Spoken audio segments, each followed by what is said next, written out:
Welcome back to Plant Based Homestead Prepper, where we make prepping fun. My name is Roderick Chappelle. I want to welcome you. And the topic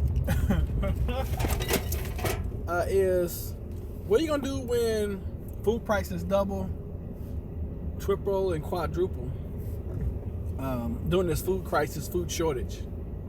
What are you going to do? Are you going to be able to eat, or are you going to have to, downsize and lose a bunch of weight? So let's talk about it. I'm sitting here thinking, and I want to shout out Queenie for sending me she sent me a link, and I just clicked on it because I saw it come in. I actually had a few moments, and the guy was sitting there talking about the reports of how expensive things are getting. And it's simple supply and demand. We talk about this on the channel all the time. We talk about this food shortage all the time. We talk about the food shortage moving into a food crisis, and then the food crisis moving into a famine. We talk about this all the time. So much to the point where I'm like, God, I gotta do another food shortage video. Ugh. So anyway, supply and demand. When you have a lot of something, let's say, okay, I'm in the middle of two car lots right now. Right here, there's an abundance of cars. When you have a lot of stuff, prices should be reasonable. New cars are not, okay? But they, supply and demand. If someone came in, it's probably 400 or 500 cars sitting out here. Somebody came in and bought let's say 300 cars between the two lots, and there were only 50 cars left on this lot and 50 cars left on the other lot, and they couldn't get any more cars. Guess what? Price of cars are going to go up in this location. Supply and demand. Same thing if they had an abundance of cars, which they're about to, because the 2020s should be here already, but they should, the 2019s, 2018s, they should be cheaper because they're older. Supply and demand. Same thing with food. Food right now is on the rise. I don't know if you've noticed it in your area, but food costs are on the rise. All right, especially if you are a meat eater and you consume dairy, then you probably have noticed that the price of a pack of bacon has gone up. The price of ribs have gone up. The price of chicken has gone up. The price of all your meats that you're consuming have gone up. And if you're not noticing that, then perhaps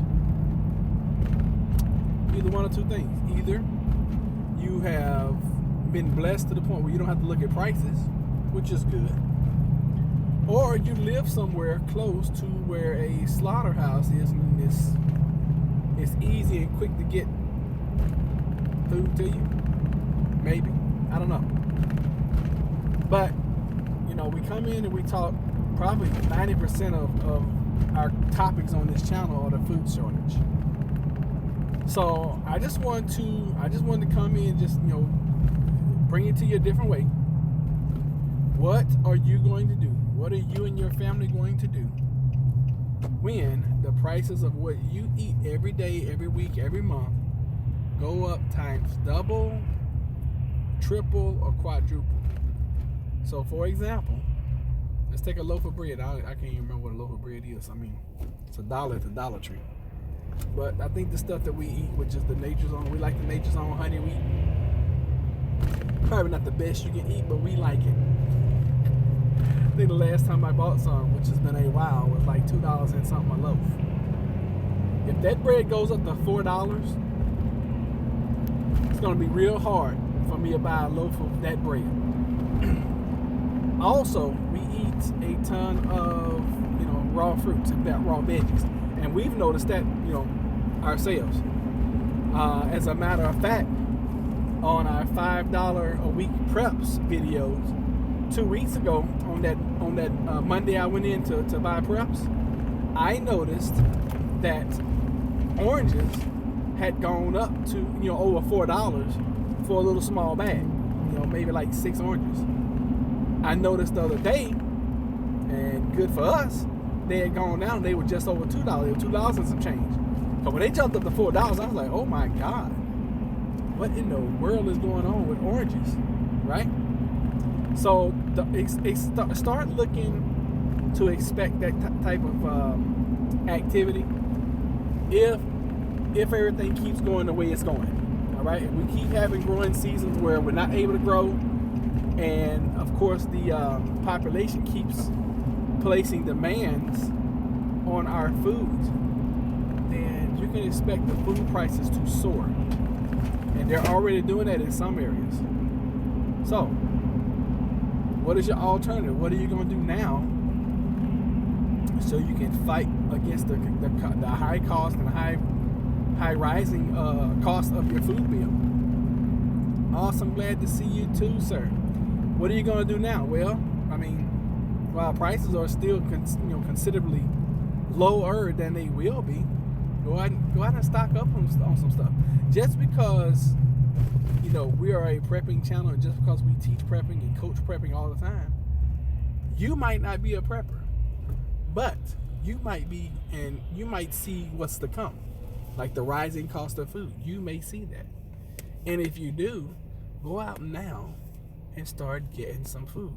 Now, trust me, for our household and for our family, I'm like, hey, I probably should be quiet about this so we can just keep stocking up and keep storing. It's not in my nature though, because I don't want to see people suffering. Because think about it like this, okay? If the price of food doubles, then the price again, let me see, $2.33, what I'm looking at right now. $2.33 a gallon of gas over here, $2.33 right there at the next gas station. If the price of food doubles and the price of gasoline goes to $4 a gallon, and that's almost double, okay? What is that going to do to your budget? What is that going to do to your livelihood? What is that going to do to your disposable income? All right? Because if you have to spend almost double to feed your family, and you have to spend almost double, because I mean, I don't know too many places where you can get around without having a vehicle. Unless you're in New York. First time I went to New York, I was so impressed with their public transportation. I was like, this is the way it should be right here. Wow, this is cool. You take the A train to the C train, get off at the D train, and you end up at the E Avenue. I'm like, wow, this is cool. It takes a little while to learn those things, but it's a cool system. But when you got like 78 million people crammed in a little area, you got to figure out something. I digress. What are you going to do? What are you going to do when you go to the grocery store and the things that you normally are buying? Your ground beef, your burgers, your whatever normal people eat. What are you going to do when you get to the cash register and instead of handing them a $100 bill and they give you some change, you hand them a $100 bill and they looking at you like you're crazy because you owe them another $27. You know? Wake up, America, wake up, world, because that is where we could be heading. I'm hoping we don't. I'm hoping it never happens. But that is where we could be heading. So start stocking up now while prices are still lower. All right, especially like your canned goods and stuff. You know, those Progressos I show you guys all the time when I'm walking around the grocery stores. And, you know, Aldi's is a wonderful place to go. You know, I finally tried the Aldi tomato soup yesterday. Didn't like it. I did not like it at all. I ate it, but for me it had too much of a sweet taste. I like my tomato soup to be I don't know, savory, I guess you could say. And I added pepper to it and everything, and I mean, it was good. It was just really, it had a real sweet taste to it. Cause I like to eat things I prep. I like to prep with the things that we eat, so that if or when something happens, food is going to be a comfort. Okay, just so you know, food is a comfort now, and when something happens in your life For most people, food is a comfort during stressful and strenuous situations. So the last thing I want for my family is we are used to certain things, and then something happens and we have not eaten any of those new things that we've been prepping, and it's a total shock to our palate when we get there. Prime example, case in point, Jennifer loves Jif peanut butter, okay? And to me, growing up, peanut butter is peanut butter, because I'm like, a lot of times we ate government peanut butter. We didn't care, as long as we had some food, because a lot of times we didn't, okay? But when, as you get older, you get exposed to different and better quality items in your life.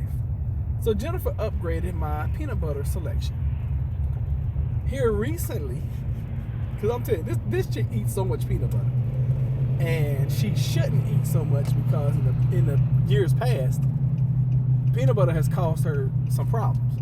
But I'll let her tell you that story. She might not want anybody to know that.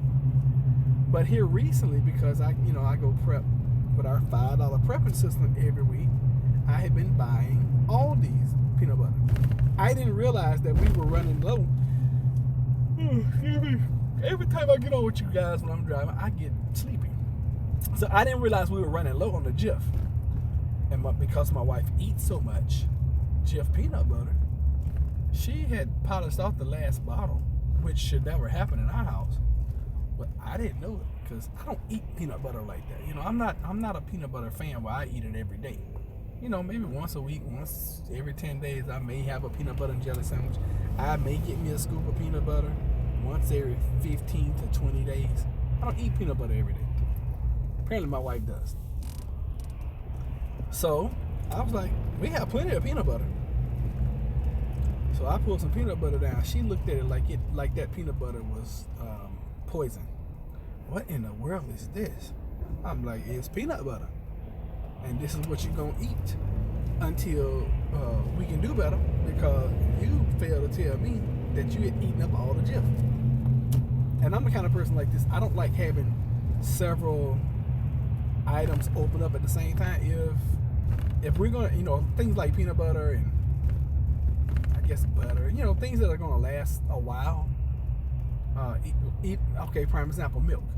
If we have 2 cartons of milk in the refrigerator, I'd much rather see us use the one that's open as opposed to opening a new one and having 2 open. That's just me. I don't know. I'm weird like that. So I opened up this thing of peanut butter for Jennifer, and you should have seen her face. She's like, you want me to eat that? I'm like, you don't have to.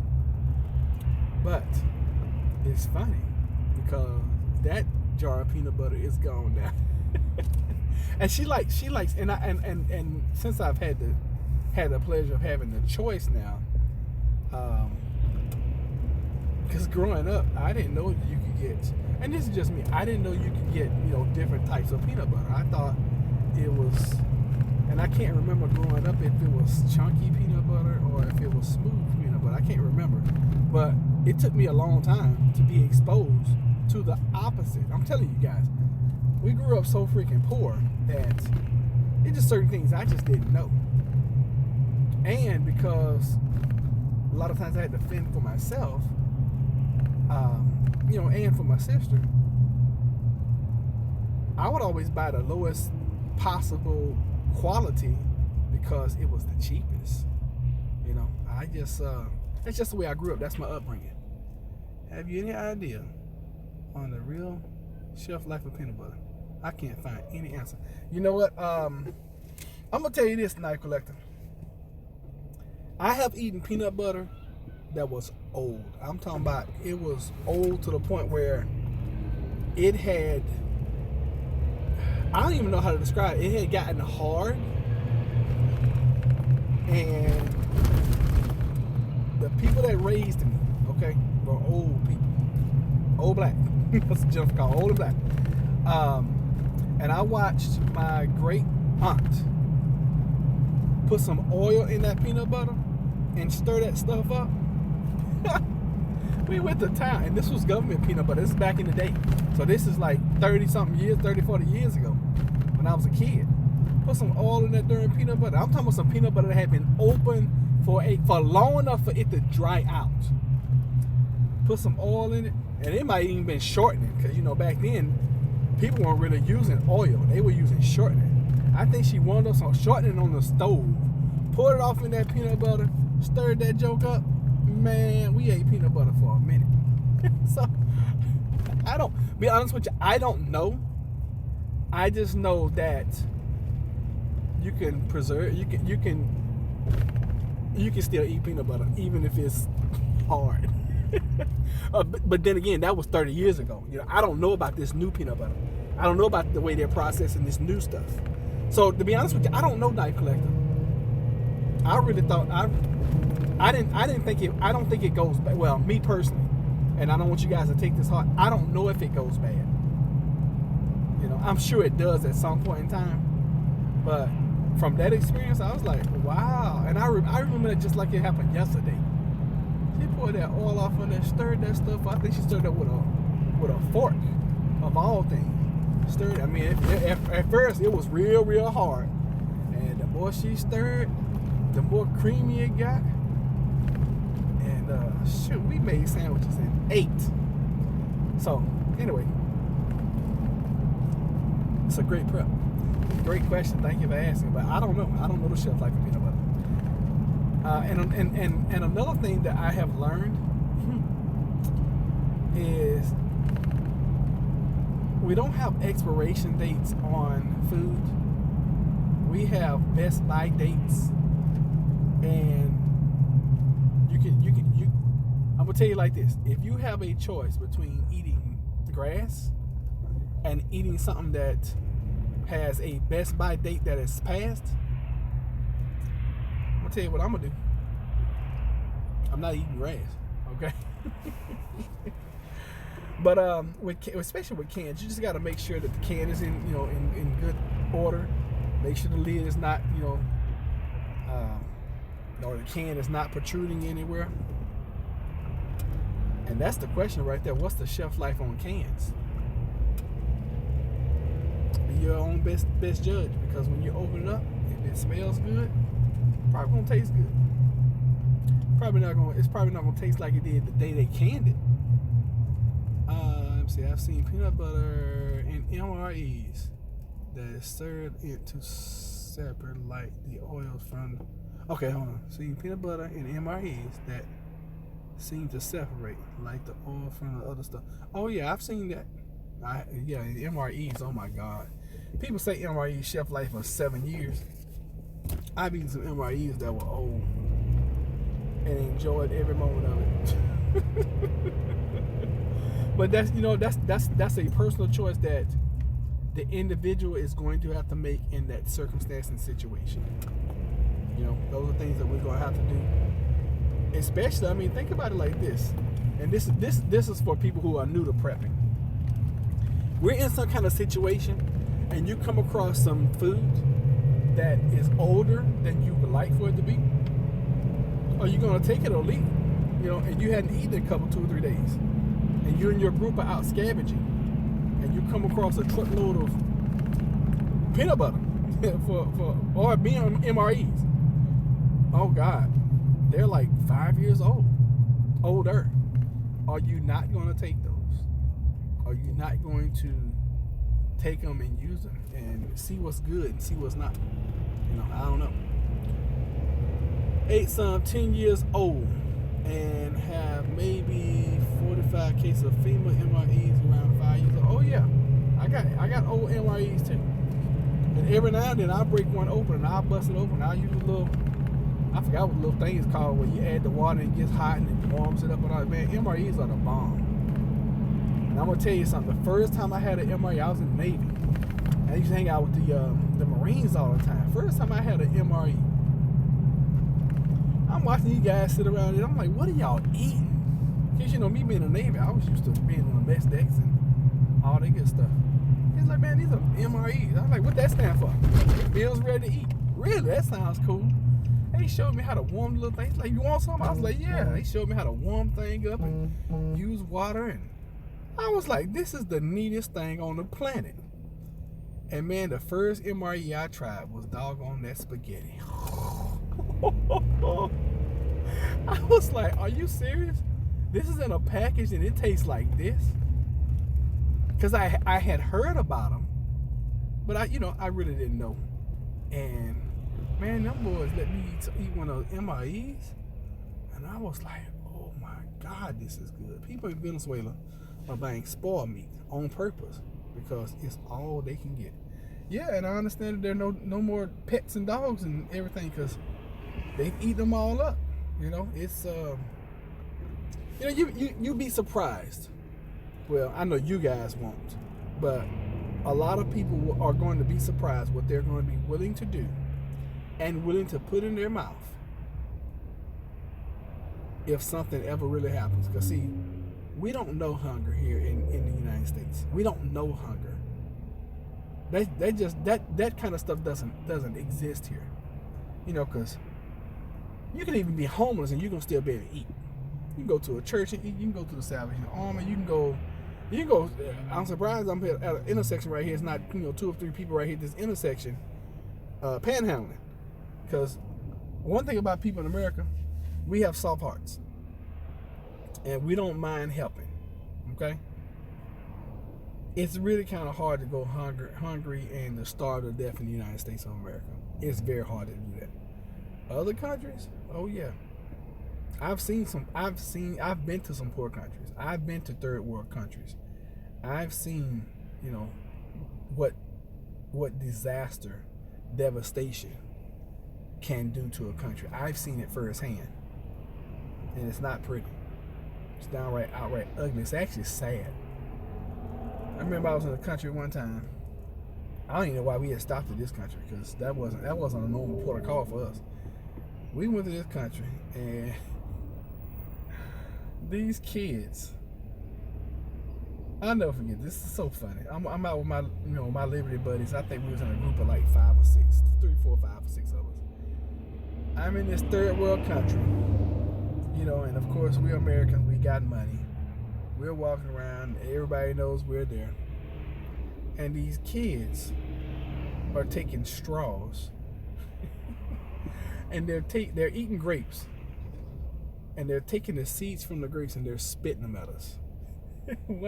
One hit me right. I've always worn glasses, thank goodness, because one of them hit me right here, ping, and I was like, what in the world? So we see little kids, they having the time of their lives, spitting grape seeds at us. But I learned something walking around that country, because I bought this really, really nice chess set. This guy had hand carved it, and I think I gave. I didn't, and I never would talk anybody down on their prices. Their prices are their prices in their country. I don't try to mess with people on their prices. I think this guy had hand carved this chess set, and it was nice too. It was very nice. All the pieces looked, they like a company had done them. They were so pretty. I mean, they said it had some imperfections, but they were beautiful. I think I gave that guy 10 US dollars for that board. And if I had bought that board here in the United States, even back then, I would have paid a hand carved board. Oh my God, you're talking about at least 40, 80, maybe even $100. But yeah, I've seen what hunger looks like firsthand. Everybody in this country, we're all fat anyway, so a good disaster is not going to kill anybody around here for the first 30 days. The average American's going to be able to not eat for 30 days and we'll still be good. As long as you're able to drink some water, you're going to be okay. Trust me on this. And me too. I'm calling myself fat just like I'm calling everybody else fat. We in this country, we are fat, dumb, and oblivious to most of everything else that happens. We don't know hunger. And the moment that we start feeling it or seeing it, people are going to absolutely go crazy. So make sure, sir, make sure, ma'am, you set aside some resources, because before we go to a food crisis and then the famine, food is going to skyrocket. And I keep saying all it's going to take is something to happen in the Middle East. Gas go up to $4. We have another bad growing season next year, and you'll see a 5-pound bag of rice, at like $12, $15. You'll see canned goods at $2 a can. You'll see a pack of meat where it is now like $7, $10. You'll see it at $15, $20. I've had peanut butter stored for 2 years. It was good. Nice. But one stored for 4 years. It was rancid. Okay. That's good to know. Thank you, Homestead Ozzy. That's our Australian friends. Thank you guys for always checking in. I appreciate you being here. So, do you know how long peanut butter? Now, was that peanut butter that you had opened, or was it peanut butter that you had stored? And if it was stored, how was it stored? And thanks for chiming in. That is one of my biggest fears and concerns. Also, I hate to say fears. One of my biggest concerns is to prep and to store stuff as best you can, and then when you get ready to use it, some of I don't think all of your stuff will, but some of your stuff might be, unusable. Nope, stored in a cool, dry place. Well, hey, sometimes it happens. It's like that old saying that says, "I'd rather have loved and lost than to never loved at all." I'd rather prep and lose than to never prep at all. Oh, goodness. Yep, I sure would. This lifestyle is so crazy, though, because people that don't understand, and people that don't know, and people that are not awake, that have not awakened to what's going on, they look at you literally like you're crazy, and I look at them literally like they are. Let me see. I don't think it's made from the same way it used to be made. I remember the old commodity peanut butter that came in a can. I think plastic jars less than. You know what? I think you're right too, because peanut butter back in the day used to come in like, it was almost like cardboard, but it had a almost aluminum inside to it. Or was it metal? Anyway, I know that the plastic jars are different than what I remember as a kid. I do remember that. I bought 31-gallon steel trash cans from Walmart for $21.88, and I put all my vacuum sealed beans and rice in them, and duct tape them down and write what's in it. And when it's sealed on top with a Sharpie. That's wise. Do you put oxygen absorbers? I'm sure you do. You're using oxygen absorbers inside your preps, but are you putting them inside the can as well? Just curious, just out of curiosity. Yes, nice. That's it. Cool. So far, I have 6 of those on top of everything else.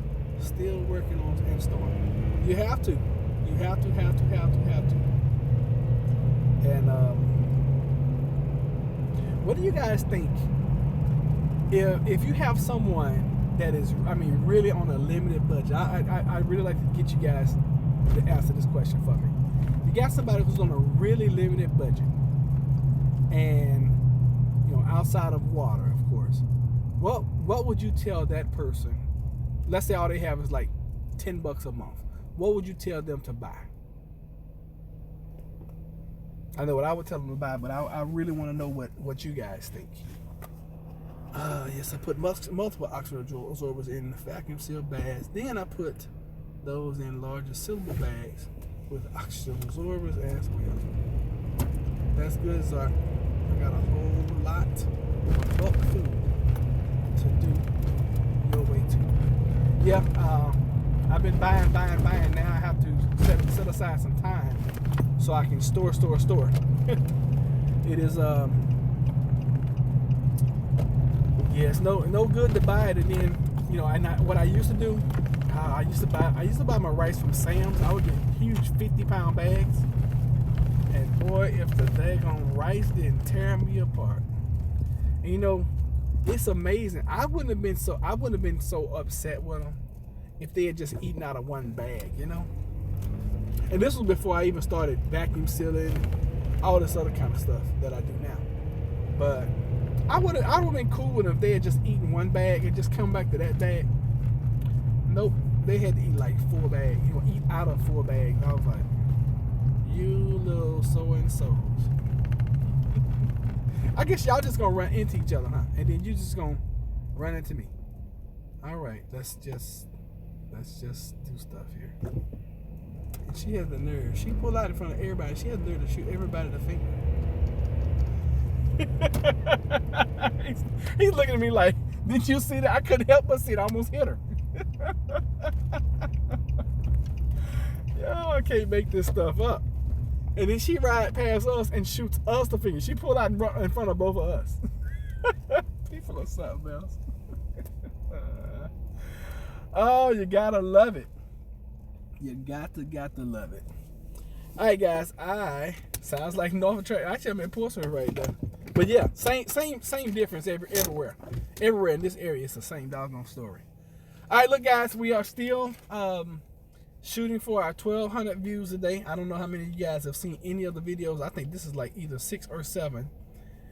We're doing a blitz today, so when I pick this item up here, I'm gonna come back in. I have no idea what we're gonna talk about, but we gotta keep talking. I'm at Lowe's actually. I might go ahead and get me a give me one of those trash cans that Zark's talking about. Let's see here. So glad I left the city. Yeah, I'm glad you did too, brother. I tell them to buy canned meals first. Cost $10 because if they only have $10, they aren't serious to be able to cook rice and beans. That's true too. I didn't even look at it that way. Hi everybody. The title of this particular live stream caught my eye as a seedaholic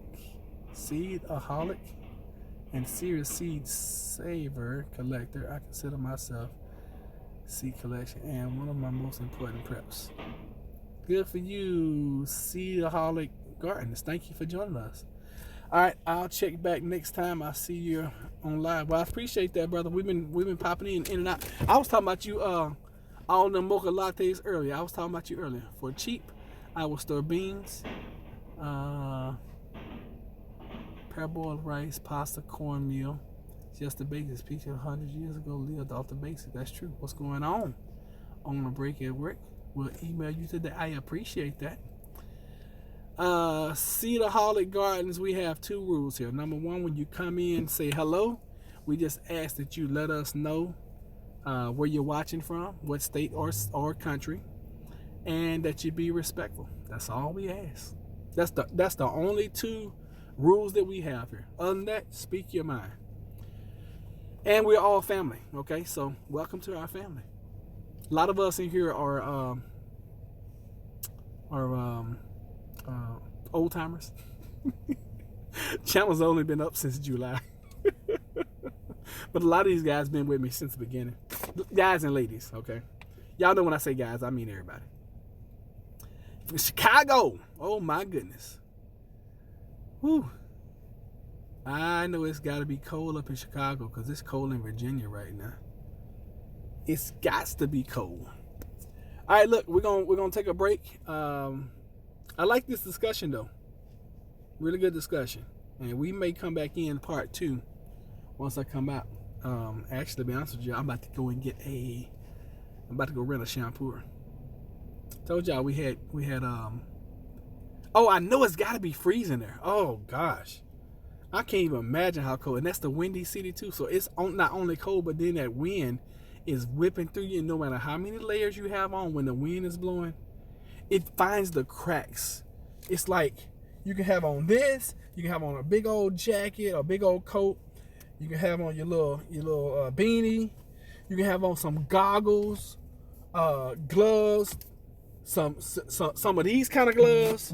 You can have on some of these kind of gloves, and then have on some of these kind of gloves, and then have some huge firefighting mitts on. And you still going, when that wind is whipping and it's blowing, it's still, am I right or am I wrong, Cedar-holic?